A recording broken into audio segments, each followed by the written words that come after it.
Hello, everyone. I hope you're doing well. So, today, what I want to do is talk about another parable of Jesus. But before I do that, I wanted to talk about what the kingdom of heaven or the kingdom of God is. I had already referred to one meaning of the kingdom that Jesus had said, and that kingdom would be in the here and now, the one you can create in your own world just by what you think and perceive. So when you think and perceive, that becomes your kingdom or your world. That was one meaning. But most of the meanings that he was talking about, like the kingdom of heaven, the kingdom of God, the kingdom, when he was referring to these parables, is what I'm going to talk about right now. So the kingdom is a state or condition of divine love. That's it. It's a state or condition of divine love.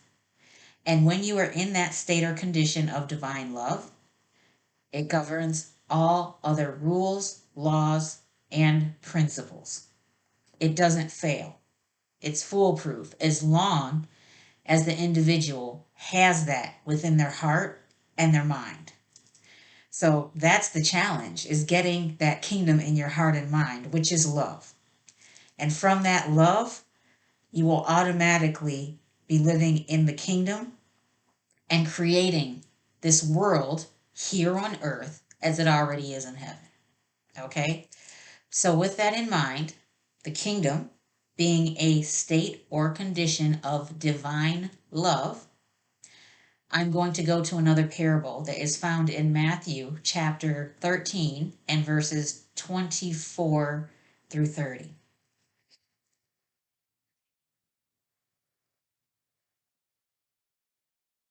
Okay. This is the one about sowing seed and the weeds with the wheat growing up. All right. So it says, 24, another parable he put forth to them, saying, the kingdom of heaven is like a man who sowed good seed in his field. But while men slept, his enemy came and sowed tares among the wheat and went his way. But when the grain had sprouted and produced a crop, then the tares also appeared, or the weeds. So the servants of the owner came and said to him, Sir, did you not sow good seed in your field? How then does it have tares? He said to them, An enemy has done this. The servants said to him, Do you want us to go and gather them up? But he said, No, lest while you gather up the tares, you also uproot the wheat with them. Let both grow together until the harvest. And at the time of harvest, I will say to the reapers, First gather together the tares, or the weeds, and bind them in bundles to burn them, but gather the wheat into my barn. So that's a parable. Now, what we're going to do is go to Matthew chapter 13, 37 through 43. And this is where Jesus is explaining the meaning. So in 37, he answered and said to them, He who sows the good seed is the Son of Man. So the Son of Man can basically be God, just God. The field is the world. The good seeds are the sons of the kingdom. Now remember, the Bible is masculinized. So here you could say sons and daughters or just people in general, okay? It's not masculine. But are the sons of the kingdom. Remember what the kingdom is. These would be the ones that are in this state or condition of divine love. But the tares are the sons of the wicked one. Now we already know who the wicked one is. That would be this rebel God, this counterfeit that is pretending to be the true God of the world and also the universe.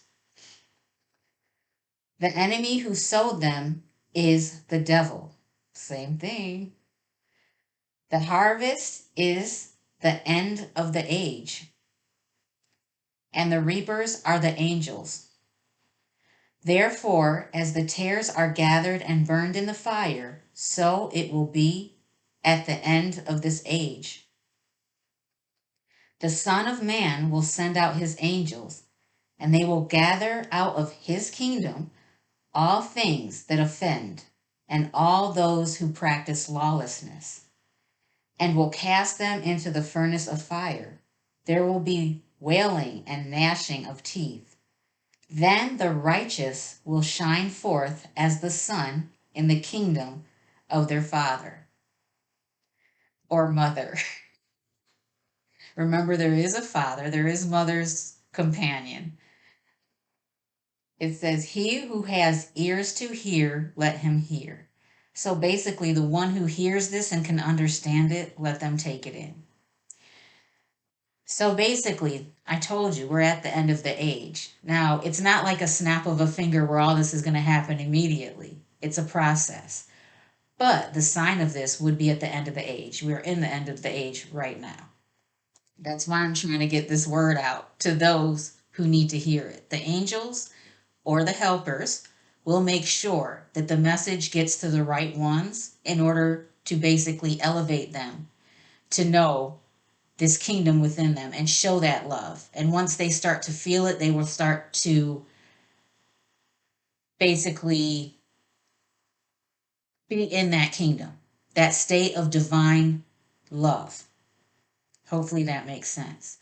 Now, it's necessary for the wheat and the weeds to grow together because there's a certain point where you will not be able to tell the difference, but you will be able to tell the difference once the fruitage or the seeds show.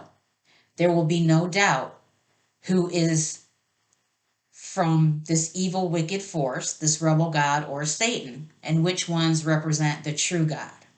There will be no doubt whatsoever. But they would have to actually grow together in order for the ones that are really good to be known as good and the ones that are really bad to be known as bad. Because without that time for maturity and for them to really not manifest, but produce fruits, there would be no way to tell the difference. So that's basically what this was saying. But it's important to know that this time period of growth had to happen in order to make that separation between the weeds and the actual good fruit. Okay. One more thing I would like to say.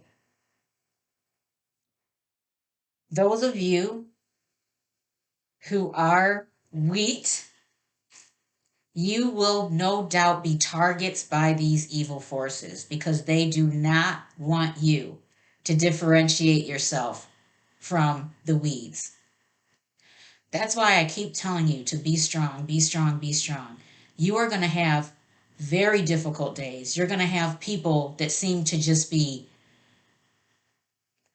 enjoying the fact to see you suffer and causing that suffering even and pretending to do so in the name of God and being righteous and loyal to this rebel God.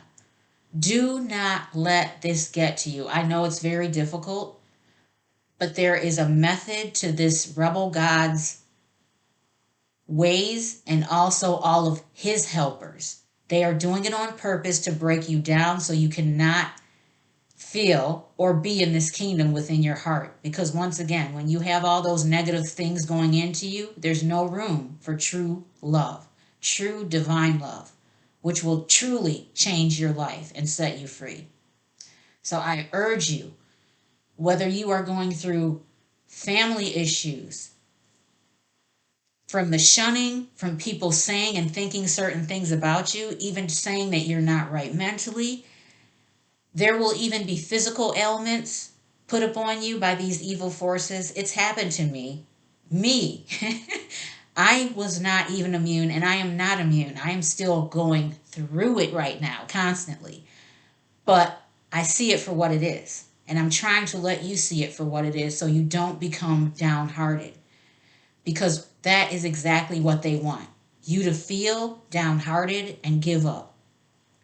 because the last thing these evil forces want is for you to know the truth. And they're going to do everything in their power to stop that from happening.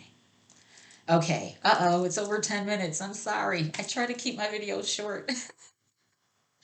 All right, I love you all. I truly do. And I do want the best for you. Uh, if I can be all over the world at once to encourage you guys, give you hugs, say you can do it, I truly would. Okay, I'm going to cry. I'm going to go. I'll talk to you in my next video. Bye.